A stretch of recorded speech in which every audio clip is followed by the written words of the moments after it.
Hello and welcome to Decorate It. My name is Mary and this is Wes. And tonight's episode is episode 66. We're going to be discussing the International Custom Rod Building Expo that we just got back from Sunday. The expo is something that we have been going to. You've been going to it since it started, right? I've been going since 2005. And it's moved around a lot, but it's settled in Winston-Salem. I started going in, you took me there in 2012? Yeah. 2012 was my first one, and it was in High Point with that one. Mm-hmm. And I think we started showing up as vendors either 2016 or 2017. I think it was 17. It was right after, like, our oldest was born in 2015, so it was after that. We have been going every single year since then as vendors, and we have enjoyed it. I mean, I feel like even if you don't go as a vendor, if you show up there, you're going to learn a ton. Mm-hmm. There's a lot of seminars, a lot of really educational seminars. I remember the first one that I sat in on was Mark Krause teaching about decorative wraps. And that was when I learned how to spiral a decorative wrap. Didn't even know you could do that. And I went home and cut off a wrap that I had wrapped like 15 times to spiral it because I knew it was going to look better. They're very informative, very fun, and you get to meet the vendors. You get to buy stuff while you're there. It saves you on shipping. Put your hands on the product, touch it, feel it. Discuss any questions you have with people that are there. Like, it's super cool. But for us, in our experience, I obviously was working on that wrap on that rod, which is just redo times 2 times 3, depending on what I'm working on. I had to stop on it in the middle of the wrap. Well, at the close of the wrap, because I needed to get prepped for the expo. And I had this great idea this year to take custom grips down there. And I didn't even get through half of the ones that I started. I got through most of the blocks that we made with your help and with the kids' help. I got through most of those. But it took about a week to get all that stuff done. I completely underestimated my time frame of how long it was going to take me. But I did get them there. I think 37 sets ended up going. Yes. Well, 36. Plus one I turned there, yeah. Plus one you turned there, yeah. So it was interesting, the lead up to that. And the other thing for us is that I normally take half the shop with me because it's just become that thing since Jillian sat down in the booth in 21 that there's always been a wrapper in the booth. I usually am always wrapping. The last few years I haven't done that because I've had kids in the booth every year, and so I usually just let them wrap. And there's always at least 2 wrappers in my booth.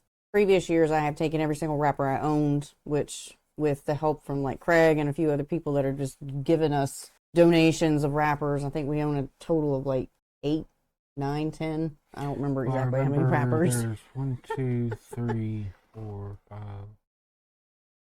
7 back behind us right now.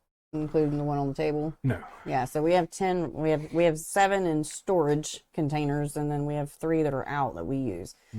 So I've accumulated 10 wrappers, and for the last few years, I have brought most of those with me to the expo in some capacity for other people to sit down and learn how to wrap or to marble or whatever they want to practice on in the booth. Well, this year we brought all the wrappers again because the power wrappers were going to the Learning Center, which is the hands-on section that David Bull, the brand new owner of the expo,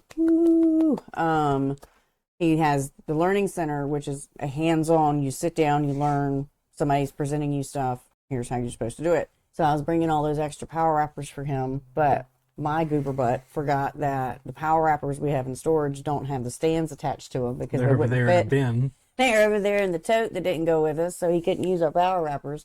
Nobody could use them, so we ended up just putting them in storage until the end of the show. But we still had our 2. We had 3 at our booth, but only 1 was out. Well, I was so busy running back and forth doing seminars and stuff and talking with people and everything.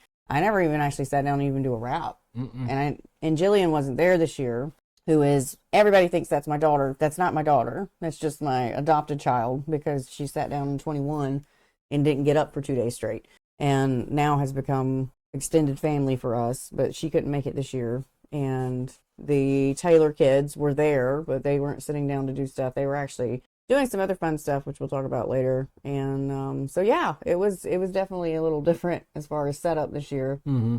But we did get the grips there. Had a bunch of display. And with that being said, I usually pack up half my shop. So my wrappers go. 2 of my big 6-foot tables go, because I don't like renting their stuff, because there's fold-out tables, and I don't have a problem with fold-out tables. I don't like the height of the fold-out tables. And it gives me flashbacks and nightmares of sitting down at a table that's shorter than this, leaning over, working on it. Whenever you have to do it, it hurts your back when you're Yeah, there all because day. you're like hunched over the whole time. That's how I started, and I was having such bad upper back problems that I was like, ugh. So we did try, was it 2 years ago when the V happened? Mm-hmm.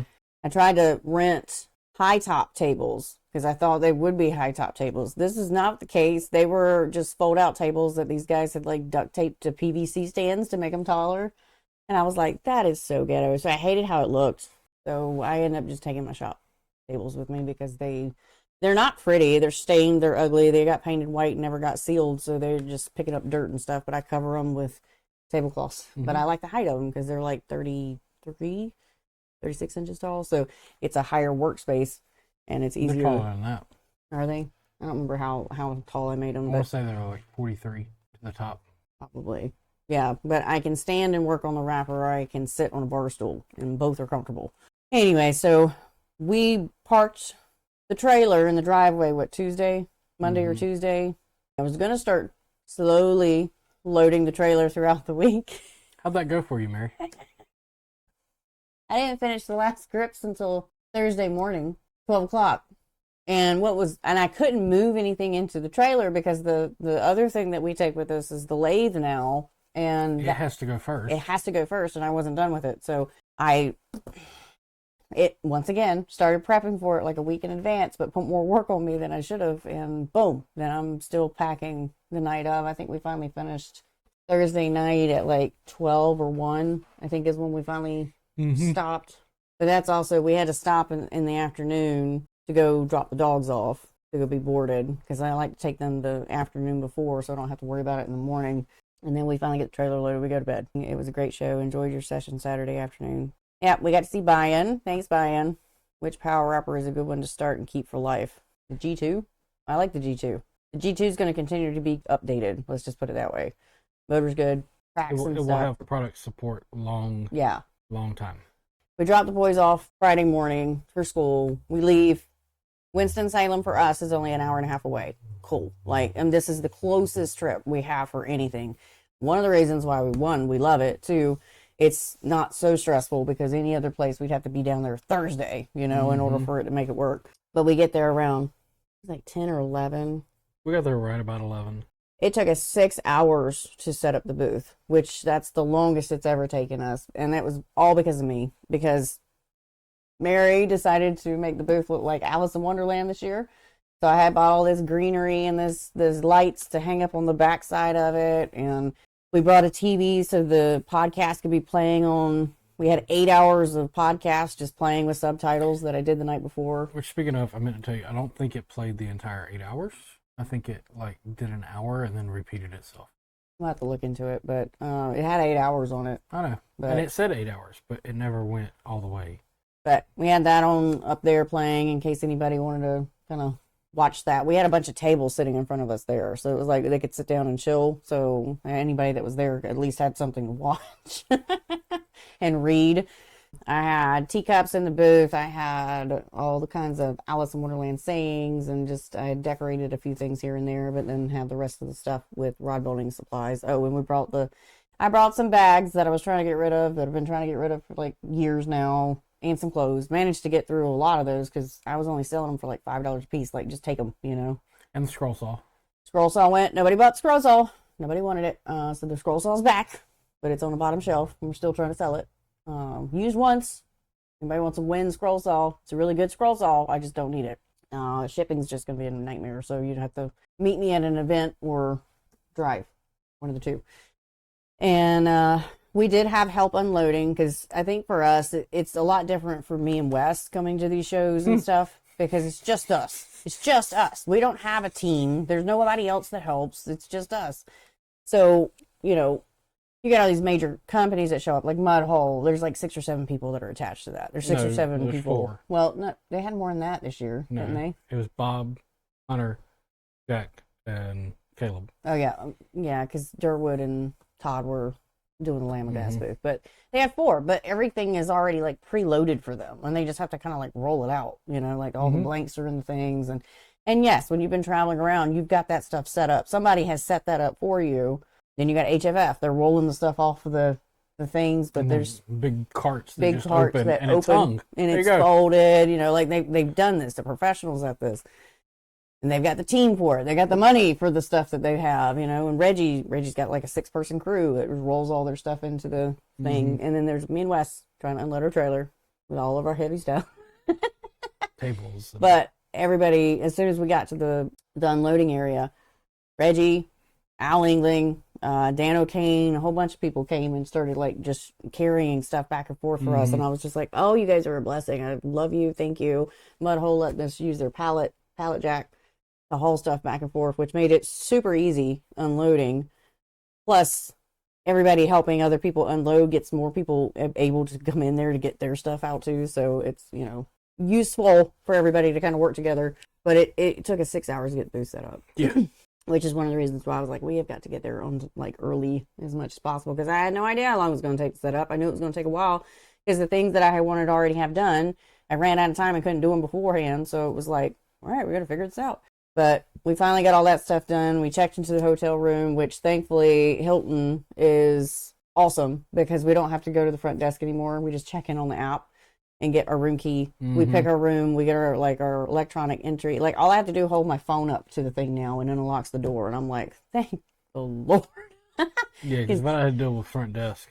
Well, what was it, 2 years ago? Yeah. 2 years ago, the computer crashed or something. And there was like 50 people trying to check in all at the same time. And everybody, like, I think Bob had been there trying to get into the hotel room for like 4 hours. 4 hours. And they couldn't do anything about it. And, you know, it's not staff's fault, but, you know, people trying to get their stuff into their rooms and chill. And they're like, but yeah, so it was real easy. We drug our stuff up there. And then we had our vendor meetup, which is basically, it's vendor social, I think is what it's called. And all the vendors can kind of get together and hang out and chat and kind of basically shoot the shit before, you know, the chaos of the weekend starts. And that's always nice because we get like 2 free drinks and then everything after that's cash and you just kind of piddle around for a few hours and then we go downstairs and get our free drinks downstairs and eventually crash after hanging out with friends and seeing everybody till like somewhere between 11 and 12, I think, is when we went to bed that night, didn't we? Or was it later? I don't remember a Friday night because we ended up going out to eat. Was it Friday? Yeah, Friday night we went out to eat dinner with Mudhole, and we had whiskey before we went, and I had tequila while I was at the restaurant, and I remember the restaurant, but I vaguely remember after that. What time do you think it was? I thought it was like 12. What was it? 1:30. Oh, that's not bad. That's the first time we hadn't been without the kids. Mary was drinking. Love your work. What's your favorite style of rod to make? Surf rods, offshore rods, big rods. Those are my favorite. I use G2 to make cork grip support for Mudhole is great. Yeah, G2 is good at turning stuff. It can handle turning. That's why I always suggest that one because it does. I put it through the ringer a few times with sanding things. I'm going to get one of those things to meet you and Wes in person before I die, I hope. We can talk about it. It's already kind of officially been soft launched, just not details. The June. That's on the website. Is it? Yeah, that's what I thought. Because the advanced classes for the Mudhole have been moved from their normal October time period to June this year in the hopes that more people can come and don't have to worry about scheduling because of their children in school and everything. So June, I believe it's the 13th weekend. I'll tell you, hold on. They're doing it on Friday and Saturday, nothing on that Sunday. June 12th and 13th. So the advanced classes will be June 12th and 13th. So that's one. July is ICAST for us, and then August we're going to try to get to Foley because they moved everything around, so we probably will be able to get Foley this year. So that is Anglers Resource Events. Well, I think it's in Orange Beach. Yeah. Not Foley. I keep calling it Foley because it was originally in Foley, but it's in Orange Beach. But Anglers Resources put information out on that, and we're going to try to get to that one now that we aren't going to have to take the kids out of school twice. That was the lead up to everything. And as chaotic as it was, we did make it and we had fun. But before we get into how Saturday rolled out for us, we're going to take a minute and I want to say thank you to Mudhole and Foundation Outdoor Group for being our sponsors. You guys need to go on their website and you need to check out all of their new hats, new apparel, their reels, tackle, all the new stuff that's dropped. And some of the items, anything that is American Tackle, Gaho Reel Seats, CRB, Pro Products, or MHF, any of that, you can use my discount code MChristy10 until the end of the month. Till the end of the month. Yep, till the end of the month. April starts the new one, so you got till the end of the month to use that discount code on all of those brands, and it'll give you 10% off. But Wes can even wear the hats that they have now, because they got special hats for him. Big-headed fools like me.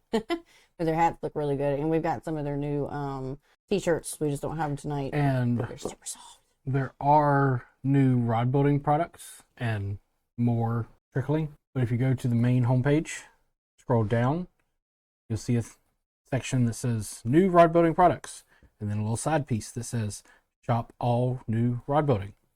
Click that. Look around. You're going to be amazed at all the new stuff they've got coming out. So Saturday opened at 8 o'clock.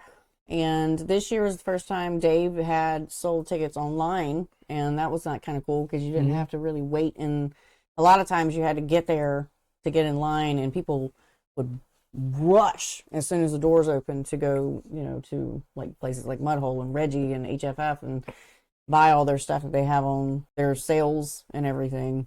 And there's always show sales where they're trying to get rid of stock or just, hey, you're here, we're going to give you a little off because thanks for coming. Mm-hmm. And this year, Mudhole brought the 9-foot one pieces that are so expensive to ship. And they only had like 10 or 15 left out of the entire stock. It moved them.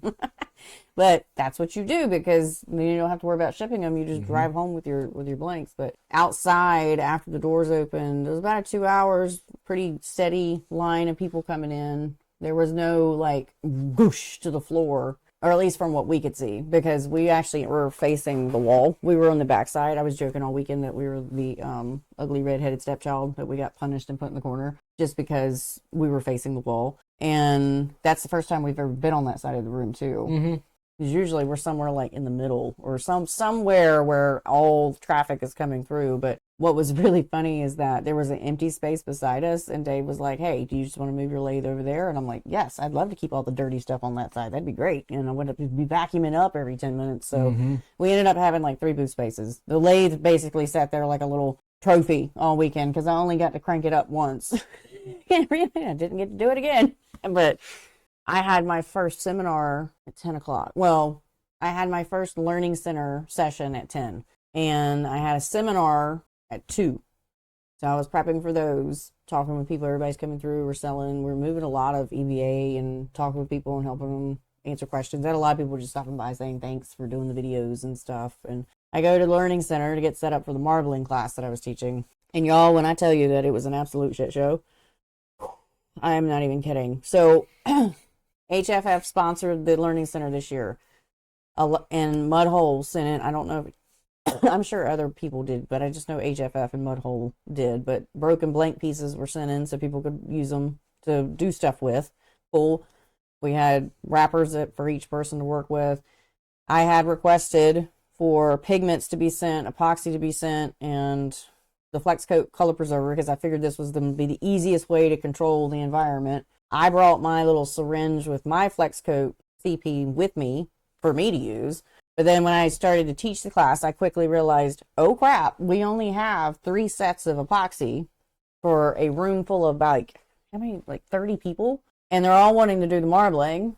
And I'm like, how are we supposed to, oh Lord, we got to dose this stuff. So I'm having to walk around and help them like move the bottles through and dosing bottles. And so the mechanics of me trying to figure out how I'm supposed to teach this many people within a 45-minute window and getting all the stuff in their hands when we only have certain amounts of the supplies was an absolute mental break. Like I was just going, ugh, but I was mic'd up. So I'm walking around cracking jokes left and right because I gotta make them laugh because there's people over here that have been waiting that have already got their stuff and I haven't even got back over here to this side. So having a few assistants would have been great. Even with just the lack of, it would have been fine. If I thought about it, I would have prepped their bottles or their epoxy ahead of time. And that would have saved a lot of stuff, but we got through it. But what was bad was the CP. So I brought my syringe, right? And apparently I forgot to clean it before I put it in the bag. So it was clogged up. And I'm going around to 30 people, dropping 10 drops of color preserver in each of their cups. And my syringe isn't pulling. Like, I'd pull it and it slapped back down because it was like clogged on the end. And so I'm like having to force it, and I'm ad-libbing as I'm going along. I'm also trying to fill them in with like some other info and stuff, like trying to keep the flow of it moving. Anybody that was in that class, thank you for just sitting there and not walking out, because I just felt like it was just like, But by the end of the time that I got around, the last few people just started pouring it. I was eyeballing it because my hands were covered in color preserver from where I was trying to get it out of the bottle. I look like, how we used to. Why don't you just take the time to clean it out real quick? I didn't take the 30 seconds to go. I didn't have the acetone because I didn't bring it over there. You had it at the booth, and I couldn't call you and be like, "Hey, by the way, I didn't," because I was just in the middle of teaching mode. Like, I just was not thinking about it. How we used to put Elmer's glue on our hands and like let it dry? That's what my hands look like. Both hands were absolutely covered in color preserver from it like leaking and me trying to not make a mess on other people. Jeez. But we did marbling, but when it clicked that this was not going to work because none of them had power wrappers. And I teach with a power wrapper, and I'm like, so I told them, hey, have fun, do some doodles. This is your Bob Ross moment. Like, just happy little spots, happy little strings, see what happens, have fun with it, right? And then I proceeded to do a demo with mine, but mine had sat for so long that it was like paste. And so I was like, this is not what it's supposed to look like, but here's kind of the attempt at it. Here's the technique. And then I showed them the videos of things that it should do and where to go find said techniques. And this is what it's supposed to look like. So anybody that was in that marbling class, I was just like, I am so sorry. I was not processing getting into that moment how much work it was going to be to do that many people at once. And I don't think anybody would have thought about it, because this first year that we're doing that, we're doing all these hands-on, we have all these setups and stuff, and it would have been great to had a couple assistants to kind of walk around and dose cups, or for me to have already prepped some stuff. Because I told him, I said, hey guys, just come up here and grab 2 colors, and I ran out of pigments. So I had to start going into my own personal stash and handing them out to people, and I was like, oh crap, we still don't have enough. I gotta have 2, so I put 2 to the side for me. Then I was like, hey, y'all gonna have to share. Hope you're friends with the person sitting beside you, welcome to art class. We're about to make some mess. And like, it was so bad. Jeez. But that's one of those, now we know, and I was telling Dave, now we know that for a marbling demo, unless there's an excessive amount of supplies, that's one where they just need to sit and watch because it's just too much. Or have assistants, or have extra people, have help. Yeah. Staging and somehow get it staged properly, because that was just too much. Learn as you go. I mean, that's all we could do, because this first year running the learning center the way that he did this year, and marbling was never a previous one, so there was no of that like hands-on kind of stuff. So it was funny. They learned some stuff. They were like, what do we do with them? And I'm like, well, unless you want to walk around turning your blank and telling people not to touch you, I would just leave them, because I don't know if there's extras of these, so you can't really take it with you unless you just really want to. I just need to know who takes them so that I know how many I need to replace. Sure, there's extra ones around here somewhere. And everybody chose to leave them, right? So after everybody leaves, I go back to the booth, I get the acetone, start cleaning off all this stuff. But the epoxy had set up so much that it took me 20 minutes to clean all these blanks, right? It set up so much, none of them dripped. Not a single one of them dripped. And they're not spinning, they're just sitting in the little hand wrappers that were there. And some of them had stuck them, like just put them all on the same one together. And they were so stuck together, like when I went to pull them apart, it was like cheese. It was like a cheese pull. It was, I was so glad that there was nobody coming in behind me. Because that would have been like, you're going to have to work with like marbling all over the place. Good luck. Bye. Deuces. I made a mess. Have fun. Don't touch it. It was quite hilarious.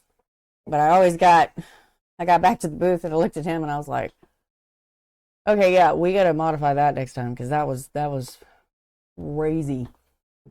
But we ate lunch, which, fun fact, Jimmy John's will deliver to the convention center. Saved our butts the whole weekend. That's what we had for lunch every day. Mm-hmm. It's actually pretty good.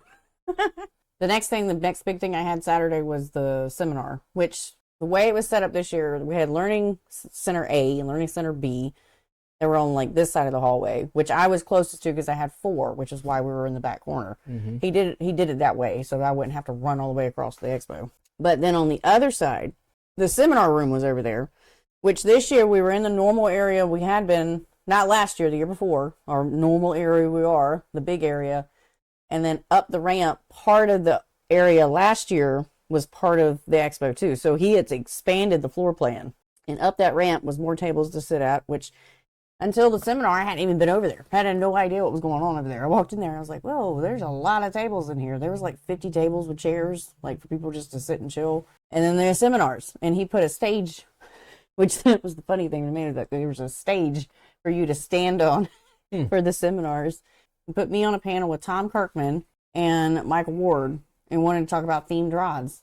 And I thought, this is crazy. Like, I'm excited to talk about themed rods, but a panel with Tom Kirkman, like, this is nuts. So Tom was late. I had to go chase him down. Couldn't find him. We started without him, and then he was like, sorry. And we had to pass around a mic because the other mic's, the little thing had died because the battery was left on all day, which was fine. And David was in there with us, and he was asking us some questions about themed rods. And, you know, it was just like, you know, what inspires you? How do you get involved? Where do you get your color screens from? And like people were asking us questions and stuff. And I can't remember if it was David that asked or if it was one of the people that were in the seminar. They said, do you think imitation is the highest form of flattery? And we all have our chance to answer, right? And Michael went first because he had the mic. And, you know, basically it was like, yeah, you can kind of understand why somebody would want to imitate it, you know. Yeah, it's kind of like flattery, but you really should be trying to do your own thing, blah, blah, blah, you know, and that's basically what everybody was agreeing on to. And when I answered, because I had time to think about it, you know, it wasn't like an immediate got to pop off with something. I said, yeah, it is. People are going to take this 2 different ways. Somebody that's directly copying you, thread for thread, piece of EVA per piece of EVA, you know, piece like everything looks identical. Yeah, we got a little bit of a problem, you know. But you have to start somewhere, right? And a lot of times people see something, they like it, they love it, they want it, they try to make it, and they want it to look like what they fell in love with. And I can understand why somebody would go piece per piece or thread for thread or whatever we're talking about and try to imitate it because they want to try to learn how to do it. I said, I get that. And in doing so, sure, you got to figure it out. You got to practice it, right? You got to figure out how to do it. So some people can't visualize different colors in different spots for it to look the same. They got to see it exactly how they saw it. So sure, couple of your first few trying to figure something out, I can understand it looking exactly like what you were trying to do. Right. But it becomes, after you figured it out, now you need to put your own twist on it. So in theory, yes, imitation is the biggest form of flattery, but we don't want to copy. We want to take an idea and kind of expand upon it. And I had a couple people walk up to me afterwards and they were like, you know what? I really liked your answer. I really enjoyed that because I do have a problem visualizing different stuff than what I see, which is why my decorative wrap courses have wraps that I cut off, and I'll never do the exact same color palette for another customer because I teach people to use my colors. Here's the threads, here's the shade, here's this. And if I know other people are going to do it, I'm not selling that to a customer. So none of those wraps for those courses are ever for a customer. So it's not like I'm recording as I'm building because I don't want to give away what I'm giving to my customer, that exact wrap, because I know somebody else is going to wrap it the exact same way. I'll give you that pattern with a different color palette, do it something else for the customer. I don't ever want my customers to have a duplicate running around out there. But that's just kind of how I answered it. And then they were asking, like, where do you find colors? And both Mike and Tom were like, well, nature's great, you know, blah, blah, blah. And I'm like, have you guys taken a look at y'all's socks before? Your men's socks, your ties, like Hawaiian shirts. Have y'all ever just looked at your clothes? Like, those are colors that go together, you know? Tom was talking about, like, brand colors. Yeah, they pay them. Mike's talking about the color wheel. And I'm like, yeah, you can do that. I don't do that. And everybody laughed. I said, I don't have time to educate myself on the color wheel. I don't care about the color wheel. I understand it. It's a great tool. I get it. I don't use it. And you can kind of hear both of them kind of like, what? And I'm like, you can go on the internet and Google color palettes, red color schemes. Somebody else that's been to school for color knowledge has put a color palette together for me. I don't have to do all that extra stuff. I just take that color palette and go, thank you, I'm going to use that. And pull the colors I want out of it. Pull the colors out of it, change it around a little bit. I don't have to sit there and do a color wheel and spin it and go, is this going to work? Is that going to work? What about that color? I don't do that, you know. I find a shirt, I see a tie, I see something on the internet I like, randomly sneak photos of people with their shirts that I like, hiding behind clotheslines so they're like, why are you taking pictures of me? I just want to take a picture of your shirt because I like colors on it. She's a creeper. I am a little bit of a creeper whenever I find a color palette I like. I'm like, oh, I like that. And like turn and run really quickly because I don't want to be confronted by somebody like, why are you taking pictures of me? It's just for your shirt, I promise. That seminar was really fun, especially to talk about like how did Hulkbuster come to be and the inspiration behind it. And I'm like, look, if you really want to know all the things that are going on in here, we're gonna need a lot more time to sit down and talk about everything. Just a little bit. And then there was a lady, she asked a few questions, but she primarily built fly rods. She presented the question, what should you not put on a fly rod, right? Tom had the mic, right? And so Tom goes on that generic, well, you should really just be doing like, feather inlays and stuff that's super simple because most guys aren't doing this, blah, blah, blah. She pipes in, cuts him off. She's like, they're for me. I'm not selling them. He goes, do what you want. When it came for me to answer, I said, I need to know more. What weights are you using? Because that matters more than what can you not do. And she's like 5, 8, 10s. And I was like, cool. 8s and 10s, have fun. Don't do extremely long wraps on the 8. The 5, I might not do anything but a feather inlay on that one. Your 10, have fun with it. Just don't marble the whole rod. Don't do that. And she's like, oh, okay, cool. But I'm like, I'm not answering, like, what weight are you building? Because that matters more than the genre of fly rods. Are we talking 2 weights or 12s? Yeah. 12 weight, have fun, do whatever you want to. The 2 weight, just put thread on it. Wrap the guides. Just wrapping. You may not even want thread. Just glue the guides on and coat them. So that one, and then Mike brought up the jelly bean rod because that was one of the ones that was on the slide, and he blamed me for that idea. He said it's Mary's fault because I was talking to her about it, and she was like, "Why don't you put jelly beans in it?" Why don't you put eggs in it? Why don't you put jelly beans in it? I know, and everybody was giggling, and I was like, I know, I'm the problem. You're definitely a problem. I am, because I start talking to people and my brain goes into that design mode, and I'm like, well, what about this? And then it gets them in trouble, or it gets me in trouble. Oh, and I picked up these awesome earrings, brook trout earrings from Josie's Gift. They have some really cool ones. I got silver ones last year, but I saw the brook trout and I had to get them. And I stopped over there and said, hey to Dan, and I gave him his real seat from Christmas that you both swore I was going to forget. And I was like, I brought him. But that was his Secret Santa gift that we did in the Southern Rod Builders. Chatted with him for a little bit and saw how everything was going for him. And he told me the story about the lady that got my rod, which was really funny because she saw all the rods and said she wanted that one. And then all of a sudden she won that one. So it was kind of hilarious. And but yeah, they have these little earrings that if you purchase them, it's basically the donation or the cost goes straight to the Josie's Gift. So always fun to hang out with him and talk with him about stuff. And they invited us to come to the Michigan Rod Builders event. I don't think we're going to be able to pull that. I wish we could just travel to all these events. Honestly, it'd be so much fun to just travel. It'd be great if somebody just paid us to travel around. Right, travel around. Well, we'd have to do something with the dogs and the kids, but I guess the kids would have to be homeschooled. I mean, I could take my dog with us. My dog wouldn't be a problem. Your dog and Zoe would be fine. Roxy's the problem. Unless I'm with her 24/7. But let's talk about the product of the night, which is this inletting tool. Greatest tool I have ever come across as far as doing the inlets. What? I think about all the ways that most people use this tool, and then the way that Mary uses this tool. And it's not the way most people use this tool. It's really not. So it's obviously designed as an inletting tool to inlet the reel seat into the grip, as that picture showed. Works great. Mary inlets the hoods into very thin EVA and then glues it on. Yeah. So the naked hoods, as I call them, Unihood. It's a yeah, Unilock hood. yeah. They're that's the official name. I call them the naked hoods because they don't have anything on them. But I make little pieces of EVA, a little itty bitty block of EVA to cover that, or you can take cork and do it, but you can use the inletting tool to bore it out, and it's the straightest, easiest way. If you're doing it for the hoods, the only thing is be low, be slow, don't be in a rush about that.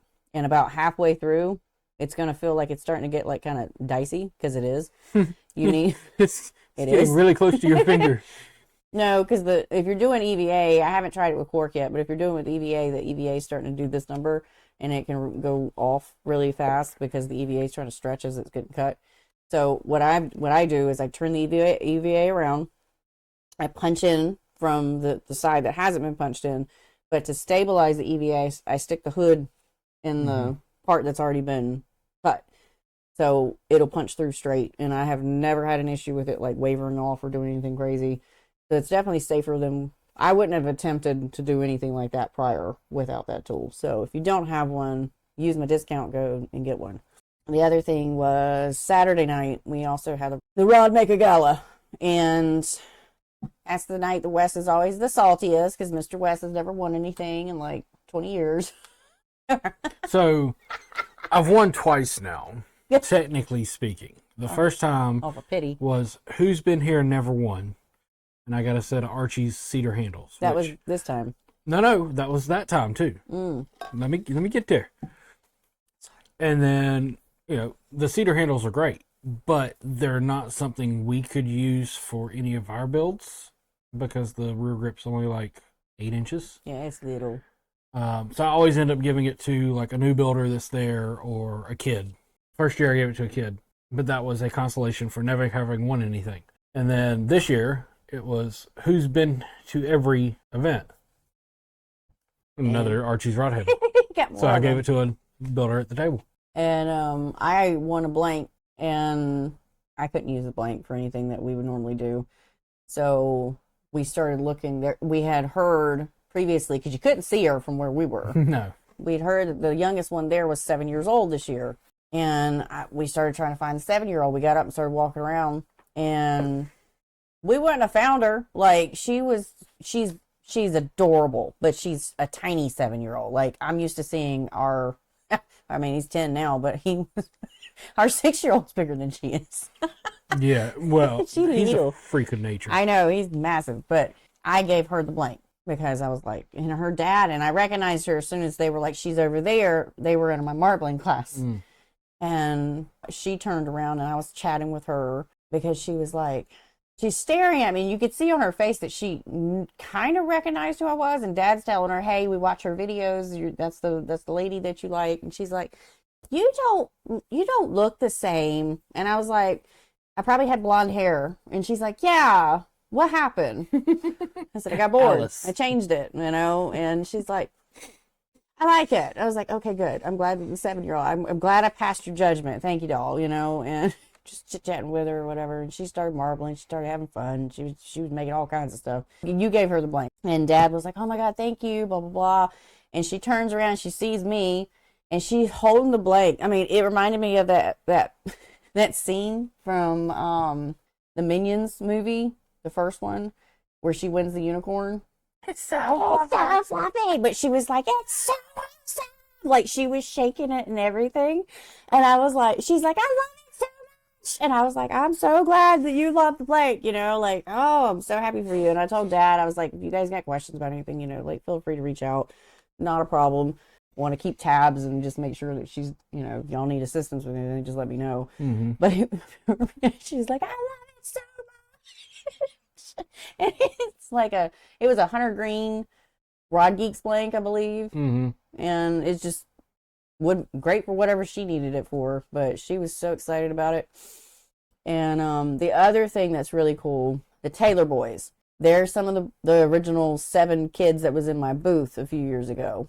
They've taken to rod building and are addicted. Okay, they are building, making their dad mad because they're not putting the shop back the way it was. Which, when y'all hear this, if he has to call me again and fuss about y'all not putting stuff back, I will come up there. Your auntie and your uncle are going to be upset because this is like the fourth, fifth time that he's had to fuss at y'all about that. Just put his stuff back because we're tired of getting our ears chewed off about it. Put his stuff back. But I'm like, dude, I feel you. I can't get them to throw a napkin away for like much less put a reamer back where it was. But what was hilarious was, they were in the drawers for the lathes. They put everything back. They didn't leave anything out. They put everything back where it should be. So I have the lathe there. The lathe's got the reamers. It's got a power drill. I brought it just in case, which I just had this tuition. Apparently, bring that. There was another little boy that came into the expo. They were hand turning. Battery died. Oh well. They were hand turning it. There was another little boy that came in. He's not super young. So this kid, 10-ish. Did you not hear the backstory about this kid? All I heard was he was upstairs and Dad sent him downstairs. No, this kid's sister was upstairs at the cheerleading competition. Okay. Him and Dad were just walking around because they didn't want to be in cheerleading competition anymore. Fair enough. So they were just walking around seeing what was going on. Well, Dad saw the expo, and then Taylor Boys saw him and said, hey, well, you want to come in and look? And Dad was like, well, I can't. I've got to get back. But if you want to, here's my credit card. Go get what you need to build. I heard that part. I just didn't know that they had seen. Okay, yeah. So they start taking this boy around, picking up blanks, picking up grips, picking up real seats. And all he had to do was go back home and glue everything up because they'd already reamed it to fit. Glue everything up and wrap the guides and put epoxy on, and he was good. And they came over to the booth. They're like, hey, Mary, do you have this? Hey, do you have this? And I'm like, yeah, it's over there in the lathe. And they were over there in the dirty space. We called it the turning center for the weekend because that was just hilarious. But they went over there. They were reaming the grips and asking for stuff. And I'm like, yeah, it's there. Yeah, here's, and I was watching all this stuff like moving around. And I'm like, oh, it's like, I know y'all.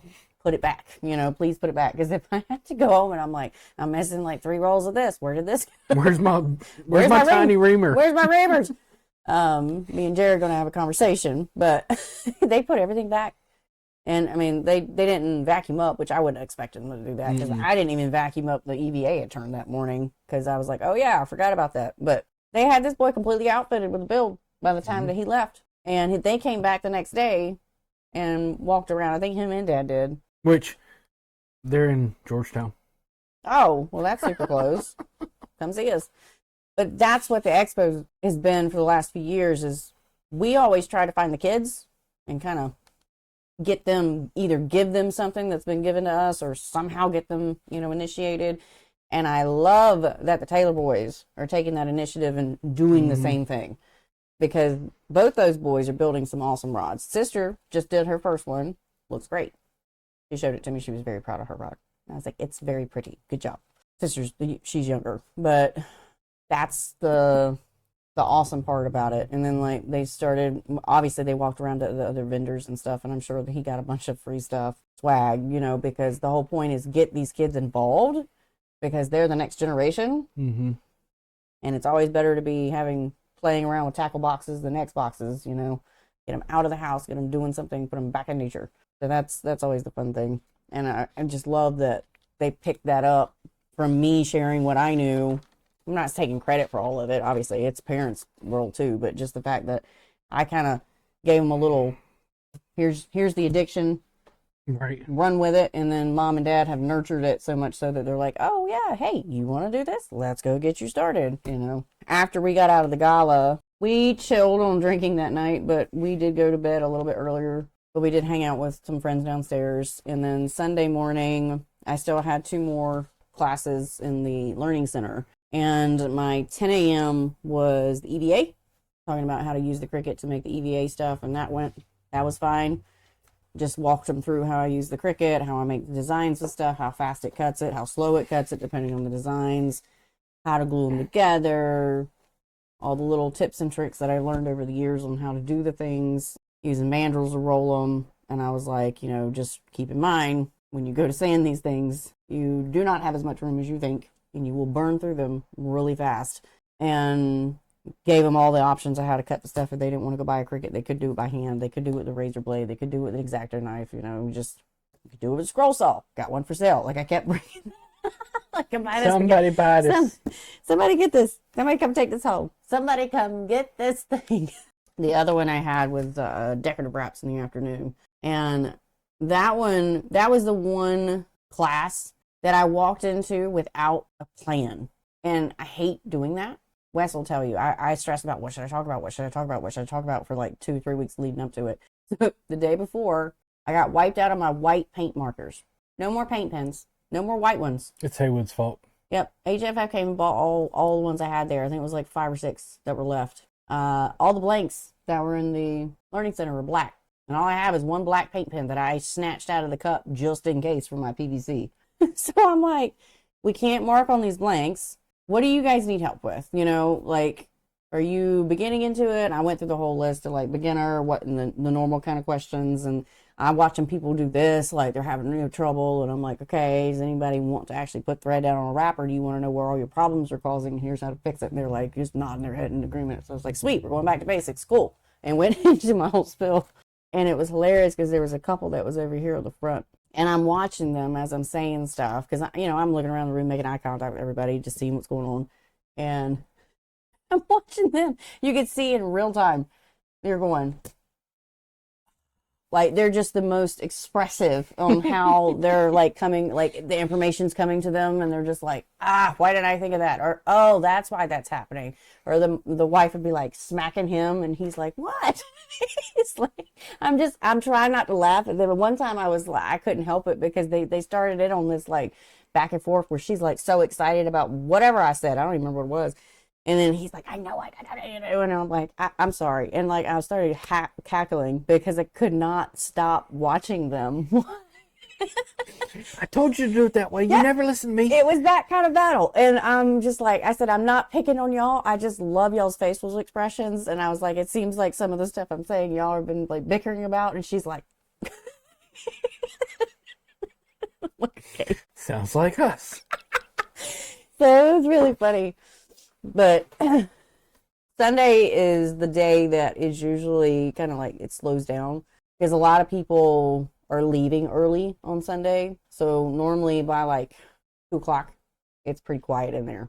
Yeah. And it sucks because it's supposed to go to 5. It's supposed to be till 5 o'clock. But when there's not a single soul walking around in there at 2:30, it's just vendors. Like, what do we do? You know? It's like, go ahead and start putting this up. You start breaking stuff down very, very slowly. Like, you're not pulling big things. Like for us, the first thing we started doing was pulling all the teacups and the picture frames down. Anything that can just kind of stack and start getting ready. Things that didn't matter if they disappeared, you know, just the decorative stuff. And it was like starting to kind of condense things down on shelves. And it was kind of like, okay, but I'm gonna take these off a hanger, lay them on the table. Yeah, just move these over. Start breaking this down. So it's that's what David is going to try to figure out how to prevent from happening is either because he did a giveaway. They gave away a wrapper this year on Sunday. On Sunday, it was right after the wrapper was given away. Actually, did everybody? And he had to be there to win it. Yeah, I don't know if we could hear it, but we weren't paying attention because we had a lot of people still like coming up asking questions and having, you know, just chit chatting with us and stuff. And yeah, it was slower, but we still had enough people there to prevent us from really, I mean, not that we ever want to break down at 12 o'clock. I feel like that's way too early. But we did start at 3, I think is when we started. 2:30. By that time, a third of the vendors were already packed up and or gone. And we're like, that's not cool. That's a little early for that, you know?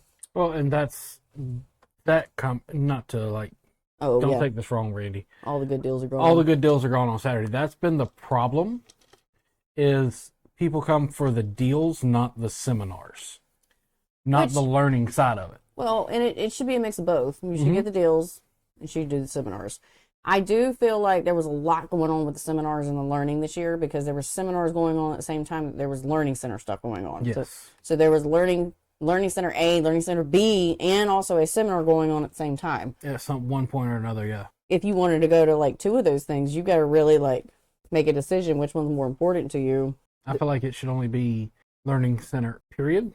Just single. One learning center, one seminar, and they alternate 1 hour, 1 hour, 1 hour, 1 hour, 1 hour, 1 hour. Which, that would help with cleanup with whoever's doing the hands-on because then you get another hour to clean up and reset for the next person coming in. And the next person has an hour to set up beforehand. that would be ideal, instead of having somebody coming in right behind you and you're trying to get everything, clean. Because like I said, if somebody had come in behind my marbling one, they would not have been able to get anything done for 20 minutes unless they helped. Yep. And that would have just been it, because it was a mess, absolute mess in there. But that would also allow for basic, intermediate, and intermediate advanced. Yeah. You can alternate. And if for some reason your class ran over a little bit, You're fine. You wouldn't hinder anything, because if people wanted to leave to go to the next one, they could. You have that hour to kind of reset everything, and people still ask questions. Because that's the other thing about whether it's the seminars or it's the learning center stuff, is that you're in a rush to get out of there because you have somebody else coming in right behind you. And so if those people come up to you because they had a question during your class, you've got to like walk and talk with me, or come to the booth. And at that point, they have forgotten what they were going to talk to you about, or they don't feel like it was as important, or whatever. There could be 100 million reasons why they wouldn't come back to chat with you. They went to another seminar and just forgot. Yeah, got sidetracked, and I forgot to ask about that, but I don't remember what I was going to say, and whatever the case may be. But I think that's ideal, where you have the break, and so nobody's rushing, but everybody's still being able to get the stuff done. And yes, everybody's got stuff on sale, so the initial rush is always everybody running to the big vendors to get like the blanks that are on sale, the guides that are on sale, any of the stuff that's on sale. Snatch it, grab it, go. That's fine, do it. But we got to figure out how to keep it going both Saturday and Sunday, or just the expectation be that it shuts down early on Sunday. One of the two, because I did have somebody email me that they came in late on Sunday because they were traveling back and they wanted to stop back by, and it was after everybody had started packing up, and that shouldn't be okay. I don't feel like that's okay. But to no fault to any of the vendors, if nobody's there, what are they supposed to do? We're burning money at that point, because they're all either. And yeah, Randy, that's true too. Having more room by having only one would be better for everybody. You can make it bigger, because he could have taken. So let's say that this year, because we had Learning Center A over here and Learning Center B over here, he could have taken it and combined it together. 2/3 the amount of room, but more room for each person. Well, the goal would be to get more people in there, right? So that more people could have hands-on stuff. These logistics, this kind of discussing of it, is the stuff that, David has all those QR codes on everywhere about, feedback, because he wants feedback, because he wants everybody to be. He wanted it good, bad, indifferent. He wants all the feedback, because he can take that feedback, apply it, make it better, and continue to keep pushing the show forward. So that's the kind of stuff that, we need to hear. Vendors need to be honest about their experiences, and people need to be honest about it. And any ideas that people have in regards to what you think might help it would. Let him know, or let me know, and I'll let him know, like one of the two. So it took us till, I think we left around 5:30 or 6. No, we were back in. We were in Rock Hill at 7. So we would have left by 5:15. 5 o'clock. Finished by 5. 5 o'clock. Yeah, because we stopped for Dave's Hot Chicken and gas. Yeah, we had to eat. But it only took us a couple hours to pack everything up, which it never takes as long to break it down as it does to put it up. But we were completely solo on packing our stuff up. But we get back to Rock Hill after we leave. Suburban's running on fumes, and we haven't eaten, so we had to stop and grab food. And we decided to stop at this place called Dave's Hot Chicken because our kids won't eat anything spicy. And we've been dying to try this place for a long time. And so I was like, why not Dave's Hot Chicken? And we'll just park over here and walk, because there was no way for us to get the trailer in there. It was the best decision we ever made in our lives. I cannot, that food is amazing. The chicken, one chicken tender is like this big, and I'm not even exaggerating. It's massive. And they have 5 or 7 different levels of hotness. I want to say it's more than that. It is so good. So we get home. His dad brings the kids over. Praise his dad, because he'd already given them baths. They ate dinner. They would just poof, go to bed. Love you. Have missed you. Love you. Missed you. Give me a hug. Go to sleep. They went to bed, and then we crashed Sunday night. That's probably the first time we sat down in a week. We watched TV, a couple episodes or something, and we went to bed. We were done.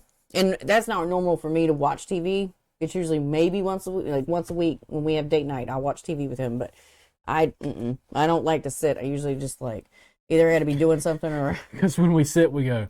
I get sleepy.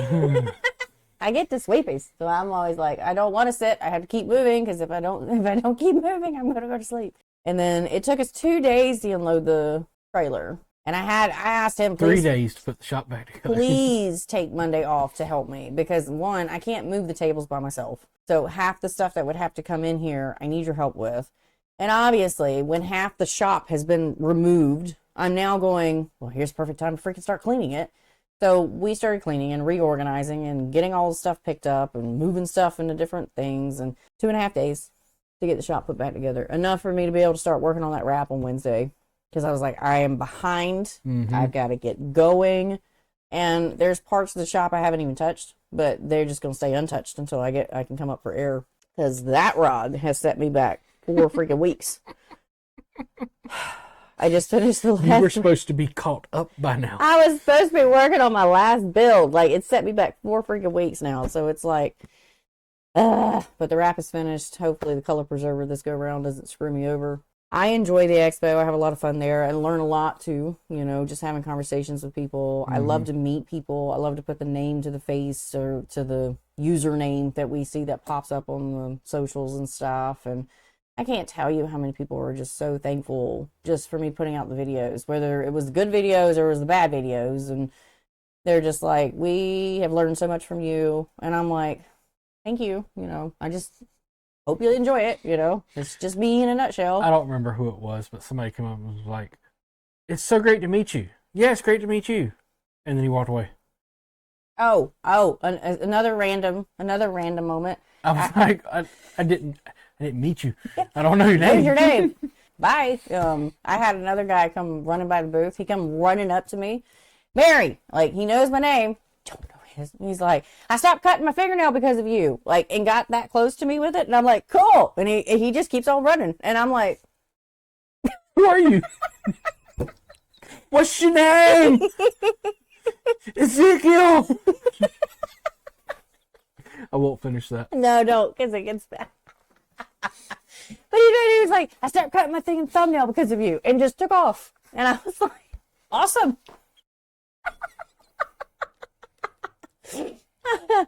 Little things like that is what makes it so funny. Like last year, I had women threatening to beat my butt because they recognized my voice when I was talking. He's always laying in the bed, and I hear this voice of some woman, and now I know who it is. It's you. She walked up to me, and I was talking to somebody else. She goes, you! It's you! And I was like, oh, Lord, what we about to do right here? And she got, I mean, like, the way she approached it, I was like, man, I don't know if I need to be defensive right now or if I need to be on the offense. Like, what we getting into? She's like, he is always watching you on that phone when we're in bed. And I'm like, that's a lot of information to take in right now. A lot of things I didn't need to think about. I'm not sure if I want to have this rest of this conversation with you, ma'am. I can't help when he watches me on the TV. That's really weird. And she's like, no, I'm just messing with you. It's funny. I like your stuff. You're cool. I was like, whew, I'm glad, because I was about ready. I don't know if we're about to fight, dance, or whatever, but we about to do something. I just think it's funny when, hey, it's great to meet you. Yeah, it's great to meet you. Who are you? Yep. What's your name? Ezekiel. What's yours? Tony. But, and, you know, we get to see our friends and we get to see the other vendors and hang out with them and chat with them and catch up with them. And because we were on the back wall, we didn't get to kind of interact with everybody as much as we normally do. But then again, everybody, anytime that I ever took a lap, was busy and there was always people there. So obviously it dies down in the afternoons and Sunday gets a little bit slower, but it is definitely something that you do need to check out. And we'll figure out all the logistics of make Sunday more fun or something like that. David is going to take it and make it better. I can promise you that. His heart, his passion, he is 100% wanting to make and keep the ICRBE around and growing for the industry. So, and already talking about ideas for next year. Yeah. So he's going to be the man that's going to be able to take it into the next step, whatever that may be. So I'll be absolutely excited about that. But I know that you guys are just dying for someone besides Duncan to win, because it's that time. Tonight's giveaway is going to be dun dun dun, the newest American Tackle weighted butt cap system. There's a foam cap The second piece is what you actually glue into the butt of the rod, and then your 3 weighted pieces. Those 3 weighted pieces can all be threaded inside of each other to be all used together or individually, or it's 2, or however combination you want to do it, but they screw into the butt that can screw out so that you can change them. Which this makes balancing your rods super easy, and also works in conjunction with the inletting tool. Mm-hmm. So I thought that was actually kind of cool because that's a lot less mess than how we've been doing it, and you can control. I don't remember the exact dimensions to know. They have it listed. Yeah. There is specific. If you go into the little bulleted section that's underneath the description of it, it tells you what size blanks that it will fit. But it's just a great overall kind of way to balance your rods really quickly, honestly, in my opinion. But they will all screw into each other, so if you need all 3, you can. I saw that and went, huh, I didn't know about that one. Wes was like, Because it just came out. So, like he said, make sure you check to see all new products, because apparently there's things they're hiding from me too. But in order to win this, you have to answer a riddle. A riddle. And Wes is going to ask you the riddle. How many letters are in the alphabet? Carlos. 11. The alphabet has 11 letters. Congratulations, Carlos. At this point, we're going to open it up to Q&A. So if you guys got questions, comments, concerns, let us know. How can I get a price for a custom sturgeon pole? The easiest way is go to thedecorativestudio.com and then fill out the rod build questionnaire, and most likely I will get back to you very shortly. I have some blanks with no labels. How can you identify them? So as long as you do butt, tip, and figure out if it's a fast, medium, whatever, and then look at the actual blank itself or the characteristics of the material used, you can get close. It's a lot of work. Do you do vinyl decals? If so, what kind of vinyl do you use, 651 or 751? Okay, I do vinyl decals, but I don't know what 651 or 751 mean, because I use the Cricut for the vinyl, and I just use regular vinyl. So I don't know what 651 or 751 means. Would love Wes's thoughts on setting up a spiral acid wrap as far as distance on the first guide and offsetting first guide or center it, being I'm using a 300 size Bass Muskie reel. I usually always have it offset just a little. Like 5 degrees, right? Yeah, but it's usually offset opposite from the way I'm going. You do it the opposite of So like the spiral? If I am using a left-hand retrieve reel and my spiral is going to the right, I am taking that first guide and putting it just a hair left of center. Why do you do that? To bring it back over more so that it helps it get it to where I want it easier.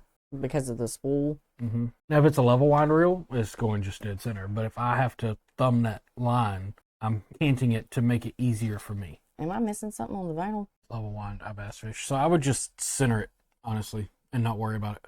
Because your level wind's going to do the majority of the work for you. But at the same time, depending on what reel and the eyelet that it's using, it may stack it differently than you want it to. So center it, test it like 3 or 4 times and wind, and make sure that it's stacking the line how you want it to. Because depending on which way you cant it, depends on which way it stacks it. 751 is thinner and more for curved objects. Yeah, that's what I'm just reading. I was trying to see if like the actual Cricut vinyl itself said what it was, and it just keeps coming up with the 651 is this and 751 is that by Oracle. I'm going to assume that what I'm calling the normal vinyl is what the 751 would be, because it's about 2 millimeters or less, and it's fine. And that thicker one, I have an outdoor vinyl that is thicker, so I guess that's the 651. I've used both sizes, and Wes put a decal on the back of our car with the thinner white vinyl, and it still has no issues on it. We have one on the tube that rides around on the top of the car for the rods, and neither one of them, obviously the window's not, but there's no clear coat over top of the other one. It's on the tube, and it's holding up just fine. No fade resistance or no fading or anything like that. I haven't had an issue with any of the with the skinnier one. I haven't had an issue with that thicker one either. That one was specifically outdoor use. So Having started doing my grips now, I need some help info. I seem to be getting a very noticeable glue line between my EVA. I'm using contact cement. I'm doing 2 layers. Could I be doing too thick of a layer, or am I not clamping the joint enough? I have been back through your previous podcast videos.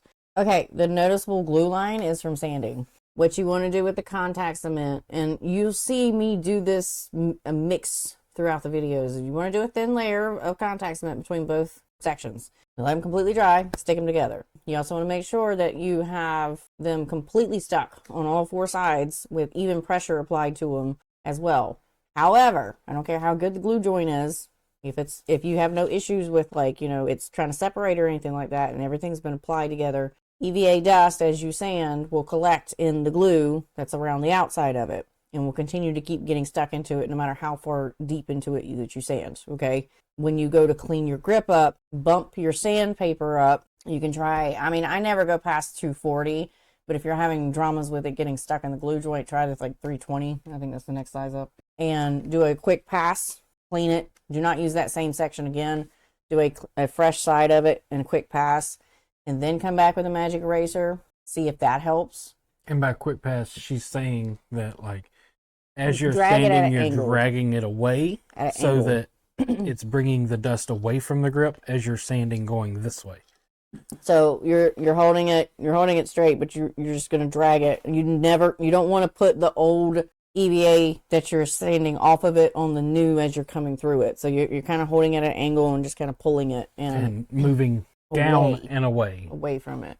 It's a weird thing to try to describe, but you're kind of at an if angle you notice, and down. it'll build up behind it, and that buildup is what's getting in the glue. Yeah. Now, if none of that fixes it, it means that you're not getting enough pressure between the two to get those pieces together perfectly. What brand of blanks do you prefer for casting rods? I just went to the saltwater fishing show and almost passed out when I found that the 9-foot Century blank I was holding was $900. Yeah, those are pricey. It depends on what type of casting rod, but most everything we use is something mudhole American tackle, honestly. Yeah, but I mean, it depends on like what you're fishing for. Yeah. You know, But we've used every manufacturer under the sun, even ones you haven't heard of. Right. But we get people that's all they want is the Century weapons or Weapon Juniors. And they're good. They're good for what they Striper do. from shore. More details. Like, are you talking Wes 10, 11, 12 foot? Are you talking Wes is gonna need bait too. 8, 9 foot? Are you throwing top water? Or are you throwing any more? Medium heavy, usually showing 6 3/4 SP minnows. Look at the Atrex blanks. Those are good ones. I like the Atrex. So it is a 10 foot, 2.75 pound, which is just the test curve rating because it's technically a carp blank, but it is a moderate fast and 1 to 3 ounce. Or you can go to the 12, 2.5. You want something a little lighter. They're good blanks. You should check them out. They're skinnier, but they have really, really good backbone. Regarding EVA, if you have angled cuts, joints to clamp, do you drill the center hole first or just clamp? Why are you clamping?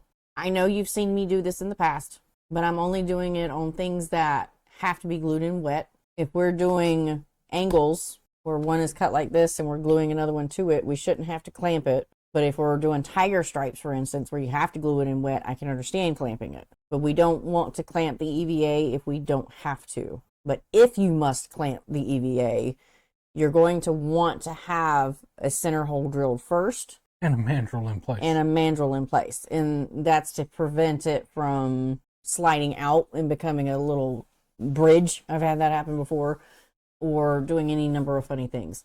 But generally speaking, we do not want to have to clamp EVA because when you clamp it, it distorts the EVA. So if you're going section by section and clamping it, then this piece, because you put pressure on it, had a cut that was like this. And then this section, you put pressure on it, and the cut was supposed to be like this. But because you put a clamp on it, now they're like this. And they won't glue together as nicely as they should. We don't want to clamp it if we don't have to. The tiger stripe one in particular, that one does have to be clamped. But know that I have to fight this drama every time I do that because I distort it when I'm clamping it. I'm going to ask a question that may make me sound dumb, but I've tried 3 different Sharpie extra fine tip paint pens, and either I'm getting bad pens or I need to learn how to use them. Let me guess, they're exploding? Mine always comes out like a giant paint blob when I watch your videos. It's nice and line. So I only giggle because, yes, that happens. It took me a while to figure this out, and I have been putting out a PSA ever since I did, because I admit my pens have been exploding, which is what you're describing. When you first initially open the pen, you do exactly what it says on as the directions. You shake it to get it activated. You depress the tip until the paint starts to flow. Okay. After that first initial use, do not, and I repeat, do not ever depress the tip again. Shake and write. Shake and scribble until it comes back to life. Sometimes it's within 30 seconds. Sometimes you might want to watch a TV show while you're scribbling, okay? But if you depress the tip to get it flowing again, it's done. It's going to explode. It's going to blob. It is going to just all over the Never place. work right again. It will never work right again, because what's happened is the tip is dried out, that little nib at the bottom. I finally found in some fine print writing somewhere, you can't ever depress the tip again. So if you have done that, throw that pen away, get you a new one, and never depress the tip. Always store it tip down so that the paint doesn't dry out. But if it will, without use, but you have to scribble. Don't depress the tip while you scribble. Just scribble. Keep shaking it, and you'll bring it back to life. So that's why. It took me 3 years to figure that out. And when you depress the tip, don't beat it like it owes you money. Just all you gotta do is just Like hold it. You don't even have to pump it. You just you hold just it kind of hold it, and you'll see it start coming out, and just stop. and just stop, and then just keep going from there. Once I finally figured out how to do that, how not to make them explode, and believe me, you were not the only one. There's been hundreds of people that have complained to me about their paint pens, including my own self throwing them against the wall. I have been able to successfully keep one paint pen for 6 months. All right, guys, let's wrap it up with the expo. Absolutely come to it. Come to it next year. Even if you can only go for one day. Come to it. It is so much fun. And you learn a lot. Having the conversations with people walking around, talking to vendors, talking to other people, randomly running into people in the aisles. This is the nicest group of people that have ever existed in one building. Except me. Except for Wes. The seminars, you learn a lot in those. Learning center, you learn a lot in that. You get to watch Mary glue her hands together.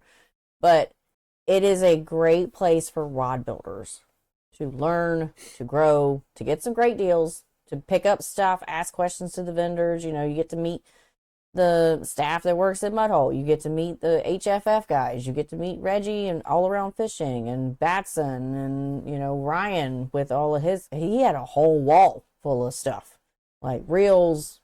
Rod Geeks, St. Croix was there. Lamaglass was there. The Rod Guild showed up this year. NFC was there. NFC was there. There's a ton of people. There's a bunch of vendors. You can look at the list of the people that were there, and you can go talk to every single one of them. Ask them questions, get answers. CTS was there. You can touch the expensive rods from New Zealand and see what's good about them and hold stuff in your hands. And I think that's the best thing about it, because it's not like everybody can go drive to Mudhole, and go test out blanks and stuff. You can't always drive to all the guys that are out on the West Coast or HFF and put the stuff in your hands to see how it feels and if that's going to work for you or not. And if you can make it to the expo, now you've got all of these vendors in the same place and you can compare all the different styles and stuff. Plus, with us, our booth is always kind of like a educational booth to begin with. It's actually what inspired the Learning Center.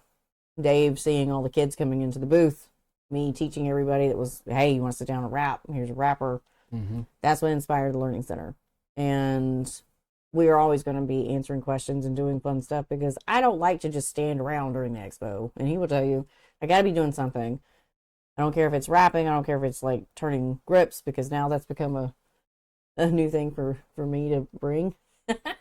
All of our heavy equipment. You should see us trying to get my toolbox that the lathe sits on in and out of the shop. It's a nightmare. You really should come to the expo. I fell in love with rod building at the expo. I got really excited about rod building at the expo, and I will always go to the expo, even hopefully until my dying days. If it ever goes to another city, we'll still go. We just won't be vendors. Well, it depends. I mean, if it's closer to us and it's in Charlotte, then hell yeah, we're going to show up with more than just the shop. Just kidding, because there is just two of us. It's just the two of us. It's hard. We enjoy what we do. So, oh, and another great thing, the aluminum rod building racks that Mudhole has. You should definitely get one or two of those. I'm not kidding. They take up. They show I finally off. convinced her to order one, and she was like, I need "Wait a another minute, one. this holds all the same amount of rods as our other rack, I need another one. and I have more space." Yeah, I tried to tell you this, but you didn't want to hear it. But go ahead and order another one. I need another one. Yep. So now I got rid of a big long wooden one that would only hold like 10 rods or something in it, and now I've got two that hold all of our rods minus our giant tip sections that are in the ceiling now, and I have more room to stick more rods in it, so that's great. And the boys are already working on the rods to fill the holes, so Yep. yay. But you should definitely come to the expo. It's a lot of fun. You learn a lot. If you're part of Rod Maker magazine, you get to go to the gala, get some snacks at best, and some drinks, and win some prizes. And Win some giveaways. but you don't have to be a subscriber to go to the expo. So Nope. Go to the expo, you just buy a ticket. But if you want to go to the gala, you have to have a ticket to get in. And that's to win the prizes. They give away a lot of stuff there too, so that's kind of cool. just don't sit near me. Yeah, but I sit near you and I still win, so it's just you. I know. I'm just. It's that Friday the 13th problem. It's just you. You're the problem, not me. It's that Friday the 13th drama. I hope you guys have a great night. Don't forget, if you order anything from Mudhole, to please use my discount code MChristy10, and that saves you 10% off of American Tackle, Gaho, Rail Seats, MHX, Pro Products, CRBE, and you are going to have an awesome time looking through their apparel. Their new reels they have out. I can't even say the name. Zvivlo. Say it again. Zvivlo. Yeah, I'm not going to try that. And they have a lot more stuff that's being added to the site. Check out the new products. Some of those new products are awesome, and I'm kind of excited about the weighted ones. I kind of want to get some in to try them. I think that'd be really cool. Mm-hmm. Congratulations again to Carlos for winning those tonight, and we will see you guys in 2 weeks. Bye. Toodles.